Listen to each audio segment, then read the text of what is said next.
వృత్తిలో గాయపడితే ఆ పనికి సంబంధించి నష్టపరిహారం ఇవ్వాలని, వారికి వైద్యం చేయించాలని, ఇలా అనేక హక్కుల్ని సాధించడానికి 140 ఏళ్ల క్రితం జరిగిన పోరాటం నేటికి ఆదర్శవంతంగా ఉంది. అమెరికాలోని చికాగో నగరంలో హే మార్కెట్లో జరిగినటువంటి కార్మికుల ఆందోళన ప్రపంచ కార్మికులకు ఒక దిక్సూచిలా, ఒక ఉద్యమ స్ఫూర్తిలా నేటికి 140 ఏళ్ళు పూర్తయినా కనిపిస్తూ ఉంది.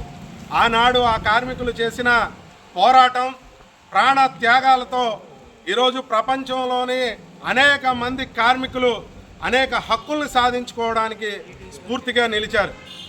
ఆ మేడే స్ఫూర్తితో ప్రపంచంలో ఉన్న ప్రతి కార్మికుడు మే 1వ తేదీన కార్మికుల పండగగా, శ్రమజీవుల పండగగా ఘనంగా వాడవాడలా నిర్వహించుకుంటూ ఉన్నారు.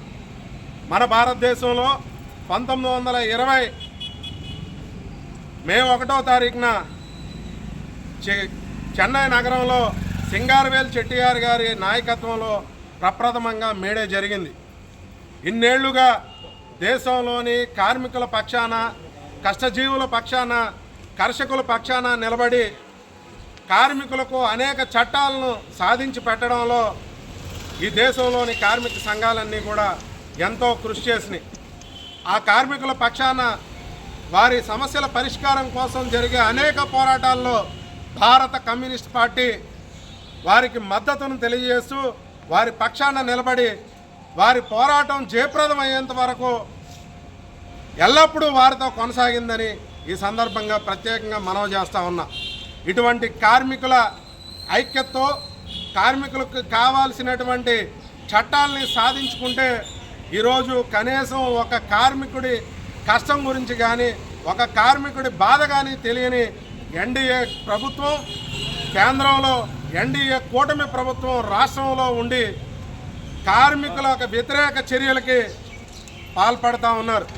అందులో ముఖ్యంగా 8 గంటల పని విధానాన్ని నాశనం చేసి కార్మికుడు 8 గంటలు పనిచేయడానికి వీల్లేదు, 12 గంటలు పనిచేయాలని చెప్తా ఉన్నారు.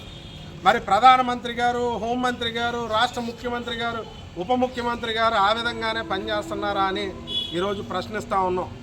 మీరు మాత్రం ఏసీ కార్లలో, ఏసీ రూముల్లో ప్రతి మీటింగ్కి ఒక క్వాలిఫైడ్ ఫుడ్, మంచి హంగు ఆర్భాటంతో మీరు పాలన చేస్తూ కష్టపడి కార్ఖానాల్లో, పరిశ్రమల్లో, రోడ్ల మీద పనిచేసే కార్మికులకి కనీసం పని గంటల్లో కూడా అవకాశం లేకుండా ఆ పని గంటలను పెంచి వేస్తూ రాష్ట్రంలో 10 గంటల పని విధానాన్ని తీసుకొచ్చింది చంద్రబాబు నాయుడు గారి నేతృత్వంలోని కూటమి ప్రభుత్వం.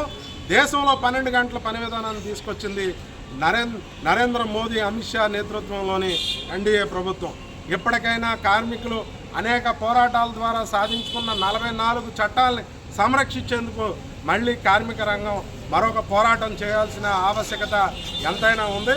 ఖచ్చితంగా ఆ దిశగా పోరాటం చేయాలని, ఆ పోరాటాల్లో ప్రతి దాంట్లోనూ భారత కమ్యూనిస్ట్ పార్టీ ముందుండి వారి పోరాటాలు జయప్రదం అయ్యేంత వరకు కూడా కొనసాగుతుందని ఈ సందర్భంగా తెలియజేస్తూ 140వ మేడేని వాడవాడలా ఘనంగా నిర్వహించిన ప్రతి ఒక్కరికి ధన్యవాదాలు తెలియజేస్తూ ఈ కార్యక్రమంలో పాల్గొన్న వారందరికీ భారత communist party CPI Eluru area సమితి నుంచి విప్లవ జయజయాలు పలుకుతూ సెలవు తీసుకుంటాం.